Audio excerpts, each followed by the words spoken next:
Okay, so you sent over a ton of research on medical AI. Looks like someone's been busy.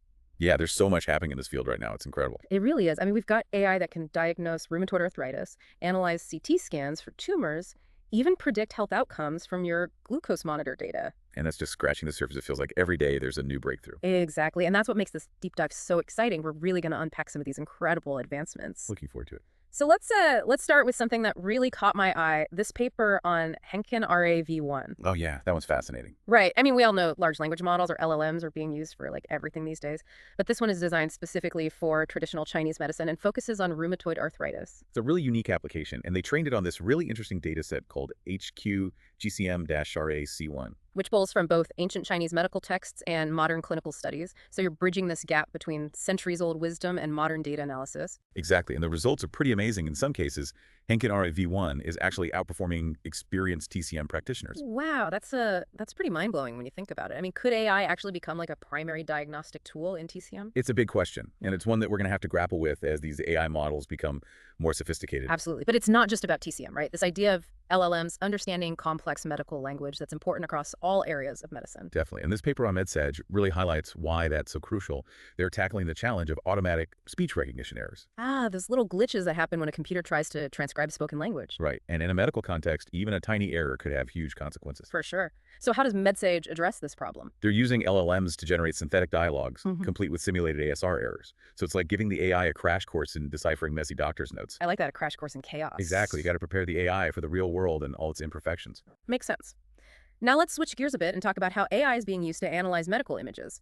This paper on RAD-GPT is a great example. Yeah, RegGPT is an AI agent that analyzes CT scans and generates these really detailed reports on tumors. So it tells you the location, the size, even the relationship of the tumor to surrounding structures. All of that. It's pretty remarkable. And think about the potential for radiologists who are often just overwhelmed with the number of scans they need to analyze. Right, if AI could take on some of those more routine tasks, like identifying and measuring tumors, that would free up radiologists to focus on the more complex cases. And potentially improve the speed and accuracy of diagnosis, which is obviously critical. Absolutely. Speaking of medical imaging, this research on brain cancer diagnosis using DenseNet 169 really dives into the technical details. Maybe you can walk us through this one. Sure. DenseNet 169 is a deep learning model that's particularly good at analyzing images. It's got this unique architecture with these dense connections between different layers. Dense connections. Yeah, think of it like this.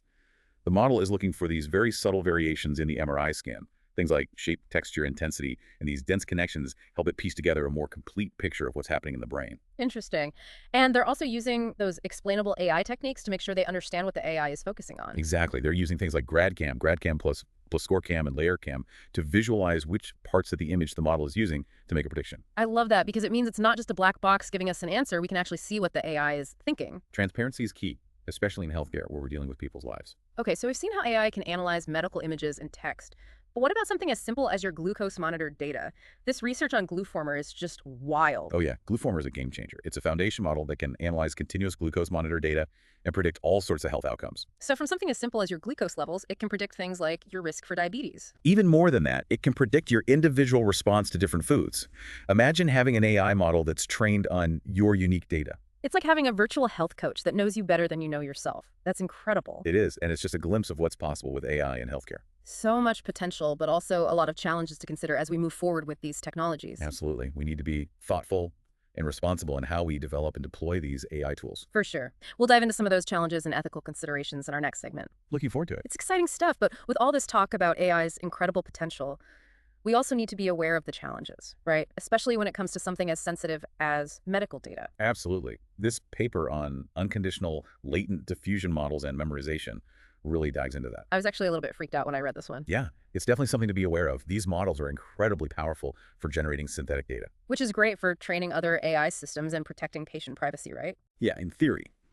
But the problem is that these models can actually memorize real patient data, even when they're not supposed to. Wait, so even if they're creating synthetic data, there's a risk that they're actually storing copies of real patient scans. It's a possibility, Yeah. and that's a huge concern, obviously. Major privacy breach waiting to happen. Yeah, exactly. And that's why researchers are really stressing the need for safeguards.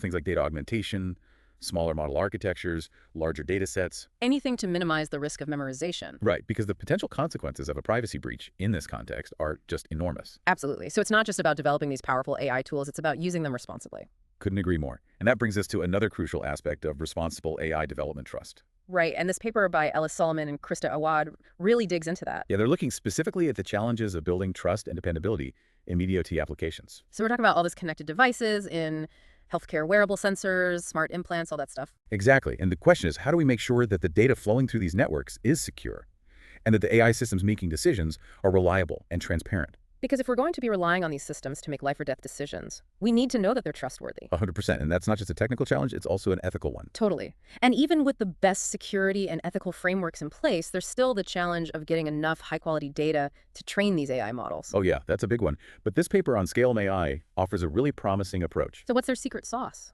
It's actually pretty simple. They're using a human-in-the-loop approach to build their data set. So they're not just letting the AI loose on a mountain of data and hoping for the best. Nope, they're bringing in expert radiologists to review and refine the annotations, making sure everything is as accurate as possible. And I'm guessing that leads to better results. Absolutely. The models trained on this high-quality data set significantly outperform those trained on smaller, less accurate data sets. So it's really a case of garbage in, garbage out. Pretty much the quality of your data is going to determine the quality of your model. Makes sense. Now, speaking of data, this whole area of multimodal AI is really fascinating. Oh yeah, that's where things are getting really exciting. Right, where models are trained on different types of data like text and images to get a more holistic view. And this research on BiomedCLIP is a fantastic example of what's possible with that approach. So what makes BiomedCLIP so special? For one thing, the sheer scale of the data set they used, they created this massive collection called PMC15M, which has 15 million pairs of biomedical images and text. 15 million? That's mind-boggling. It is. It's like giving the AI access to this enormous medical library. And what can it do with all that information? A lot, actually. It can retrieve images based on text queries, classify diseases in images, answer visual questions, even generate captions. Wow, so it's like a super-powered research assistant. Pretty much, it can sift through mountains of data and find exactly what you need. Amazing. But with all these incredible capabilities, we still need to be thinking about the explainability problem, right? How do we know that these models aren't just spitting out random answers? Totally. And this research on graphite offers some really interesting insights into that. So what's their approach? They're using graphs and attention networks to analyze breast cancer tissue microarrays. And the cool thing is that they can provide visual explanations for their predictions. So instead of just getting a yes or no answer, pathologists can actually see what the AI is focusing on when it makes a decision. Exactly. It gives you that extra layer of transparency and understanding. Which is crucial for building trust in these systems. This whole deep dive is really making me rethink what's possible with AI in healthcare. Me too. It's clear that these advancements are going to have a profound impact on how we diagnose and treat diseases. But with all this focus on the latest and greatest, I'm also wondering about the practical implications for everyday clinical practice. Yeah, that's a great point. Are we ready to fully embrace these AI tools, or are there still some hurdles to overcome? And that's a question that this next paper really tries to address. Oh, you're talking about the one on information extraction from clinical notes. Exactly, because let's face it, clinical notes are often a mess. The CHEMI. Yeah, lots of jargon, abbreviations, and consistencies. A nightmare to try to extract meaningful information from. Right, and that's where AI could potentially play a huge role.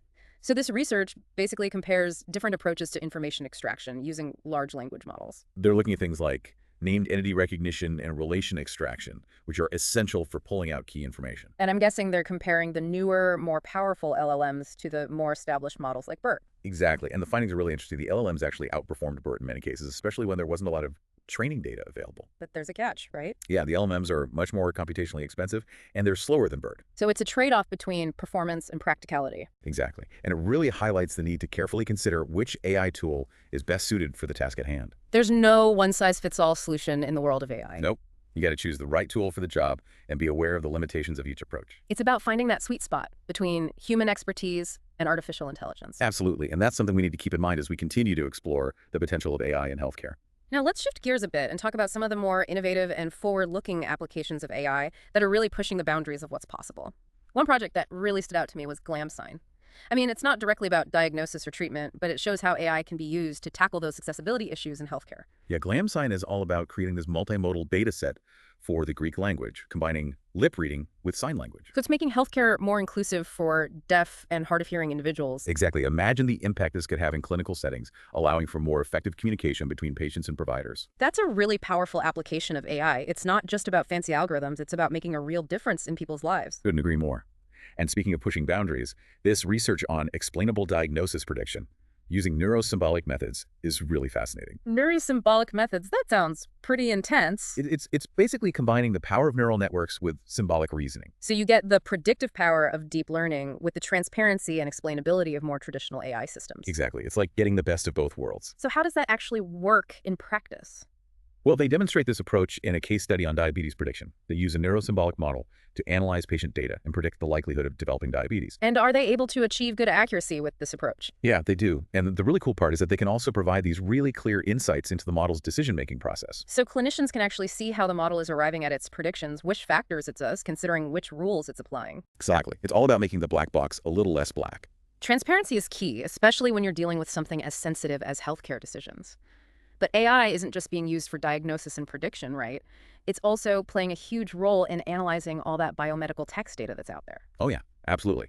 There's a ton of information buried in those research papers, clinical notes, medical textbooks. And this research on document-level biomedical relation extraction really caught my eye because it's addressing a really challenging problem. Relation extraction is all about understanding the relationships between different entities mentioned in a text. So like identifying the link between a gene and a disease or a drug and its target. Exactly. And what's interesting about this research is that they're using large language models with this technique called adaptive document relation cross-mapping. Okay, I'm going to need you to break that down for me. Sure. So traditional relation extraction models often struggle when the entities they're trying to relate are spread out across a long document. Makes sense. I mean, it's hard enough for humans to keep track of all those connections sometimes. Exactly. But this adaptive document relation cross-mapping helps the model connect the dots between these distant entities.